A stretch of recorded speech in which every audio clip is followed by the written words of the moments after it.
நிச்சயமா அது பார்த்தீங்க அப்படின்னா சிறகடிக்க ஆசை சீரியல்ல இந்த அளவுக்கு மெயின் கதையை தாண்டி வெறும் ஃபில்லர் வச்சு மட்டும் அது கொண்டு போவாங்க அப்படின்னு நம்ம எதிர்பார்க்கல. மெயின் கதை ஒரு பக்கம் இருக்கும். அதோட சேர்ந்து சைடில் ஏதாவது ஃபில்லர் வரும்னு நினச்சோமே தவிர, இன்னைக்கு இந்த எபிசோடில் காமிக்கிற விஷயங்களாகட்டும், இதுக்கப்புறம் வரப்போகிற விஷயங்களாகட்டும், அது அடுத்த வாரம் காமிக்கிறதாகட்டும், எதுவுமே இன்ட்ரெஸ்டிங்காக இருக்கா அப்படின்னு கேட்டால் இல்லைங்கிறது தான் உண்மை.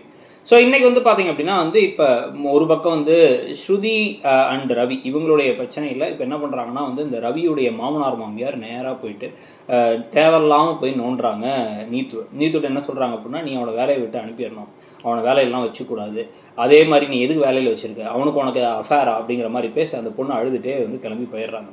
அவங்க கிளம்பி போனோன்னே அங்கே ஃபங்க்ஷனையும் விட்டுட்டு ரவி என்னாச்சு ஏதாச்சுன்னு ஹோட்டலுக்கு போய் இவங்க ஹோட்டலுக்கு போய் பார்த்தா அவங்க முதல்ல சொல்லாமல் இருக்காங்க. ரொம்ப டீசெண்டாக தான் இது பண்ணுறாங்க. எனக்கு நீங்கள் ஒரு ஃப்ரெண்டு, அதே மாதிரி நமக்குள்ளே இருக்க ஒரு பார்ட்னர்ஷிப் இருக்குது, நம்ம ஒரு கலீக்ஸாக இருக்கும், அதை தாண்டி எதுவும் கிடையாது.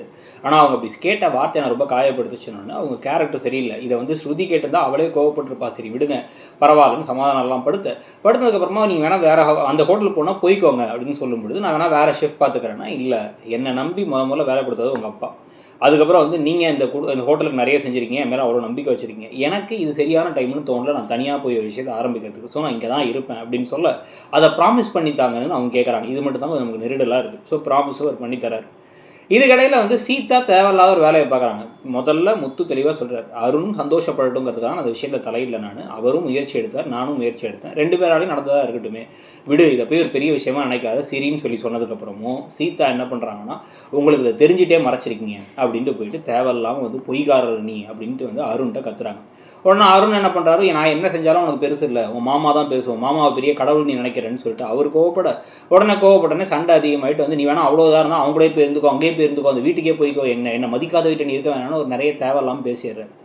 உடனே இவங்க என்ன பண்ணுறாங்க, அந்த கோபத்தை மனசில் வச்சுட்டு பெட்டியை தூக்கிட்டு கிளம்பிடுறாங்க. இதுதான் இப்போ தேவையில்லாமல் சீதா செஞ்ச வேலை தான் அது. சீதா அந்த விஷயத்தை மறைச்சிட்டு விட்டு இருந்துக்கலாம். ஆனால் அவங்க என்ன நினைக்கிறாங்க, நம்ம மாமாவுக்கு நியாயம் கேட்கணும்னு கிளம்பி போய் பிரச்சனை ஆகிடுச்சு.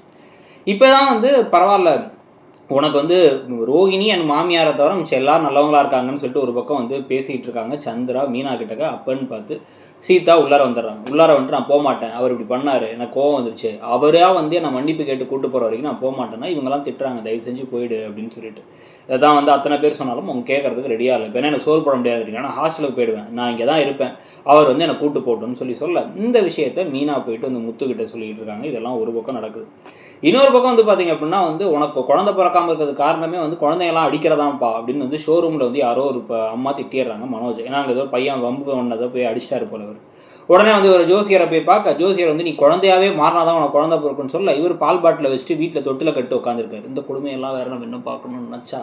ஸோ இந்த கதை போகிற போக்கை பற்றி உங்களுடைய கருத்து என்ன? ஏற்கனவே டிஆர்பியில் நம்பர் 2 பொசிஷன் வந்துட்டாங்க, அதை பற்றி உங்களுக்கு என்ன தோணுதுங்கிறத சொல்லுங்கள். தேங்க்யூ.